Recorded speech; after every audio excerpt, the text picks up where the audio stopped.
Halo sahabat Kompas TV, sudah akhir pekan nih, saatnya kita update 5 berita terpopuler yang terjadi selama sepekan ini. Yuk langsung saja ke berita yang pertama. Ada momen saat Patrick Kluivert diperkenalkan sebagai pelatih baru Timnas Indonesia, hingga membeberkan sejumlah target dan taktik yang akan digunakan di Timnas Indonesia. Pelatih Timnas Indonesia, Patrick Kluivert, diperkenalkan sebagai pelatih Timnas yang baru. Patrick pun menjawab deretan pertanyaan dari para jurnalis. Patrick juga berbicara soal cara untuk meraih hati supporter sepak bola Indonesia hingga target dan taktik yang akan digunakan di Timnas Indonesia. How do I prepare? I prepare the players like every other game. The most important thing is that you need to train good, but also you need to check because a lot of players travel a lot, so you need to have the work and rest period you need to manage very good. So we have everything under control. The most important thing is that get everything out of one player and train as good as possible. So the tactics are very important to implement.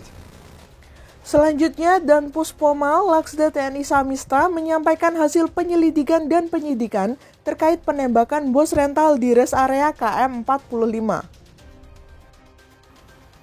Dan Puspoma Laksda TNI Sasmita menyampaikan telah memeriksa belasan saksi terkait kasus penembakan bos rental di rest area KM 45. Adapun dari 3 tersangka, 2 diantaranya disangkakan pasal pembunuhan berencana dan perkara pembunuhan. Selanjutnya, perkara ini akan dilimpahkan kepada auditor militer untuk diproses hukum lebih lanjut.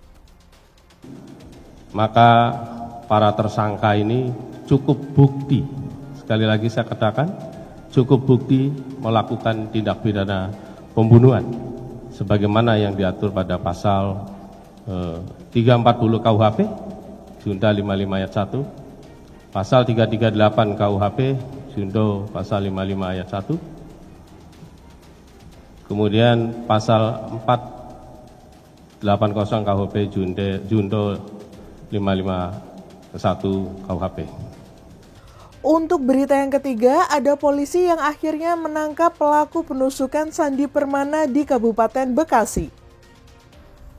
Tim Resmo Polda Metro Jaya menggiring terduga pelaku berinisial N alias Gimbal. Ia diminta polisi untuk menunjukkan lokasi pembuangan alat bukti penusukan Sandi Permana. Usai menemukan alat bukti, pelaku dibawa ke Polda Metro Jaya untuk pemeriksaan lebih lanjut. Kemudian ada kebakaran hebat yang melanda Glodok Plaza di Jakarta Barat pada Rabu 15 Januari malam. Glodok Plaza di Jakarta Barat dilahap oleh si jago merah. Api diduga berasal dari sebuah diskotik di lantai 7 gedung. Api kemudian merambat ke lantai 6, 8, dan 9. Proses evakuasi langsung dilakukan oleh pemadam kebakaran. Hingga Sabtu 18 Januari, petugas merilis ada 7 korban tewas imbas kebakaran Glodok Plaza. Dan untuk berita yang terakhir, ada Israel dan Hamas yang resmi mengumumkan gencatan senjata di Gaza yang berlaku mulai Minggu 19 Januari besok. Kesepakatan Israel dan Hamas mengumumkan gencatan senjata di Gaza dicapai dengan menjanjikan pembebasan sandera oleh Hamas dan pembebasan tahanan Palestina di Israel. Kesepakatan gencatan senjata ini juga dikonfirmasi oleh Presiden AS Joe Biden yang mengatakan bahwa hal ini dicapai setelah negosiasi panjang di Qatar. Good afternoon. It's a very good afternoon. Because at long last, I can announce a ceasefire and a hostage deal has been reached between Israel and Hamas. More than 15 months of conflict that began with Hezbollah's brutal massacre on October the 7th. More than 15 months of terror for the hostages, their families, the Israeli people. More than 15 months of suffering by the innocent people of Gaza.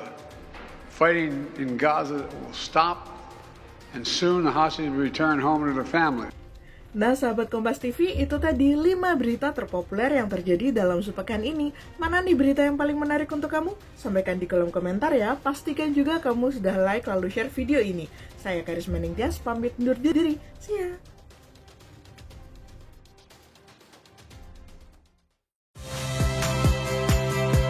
Saya Priska Clarissa. Saksikan program-program Kompas TV melalui siaran digital, pay TV, dan media streaming lainnya. Kompas TV, independen, terpercaya.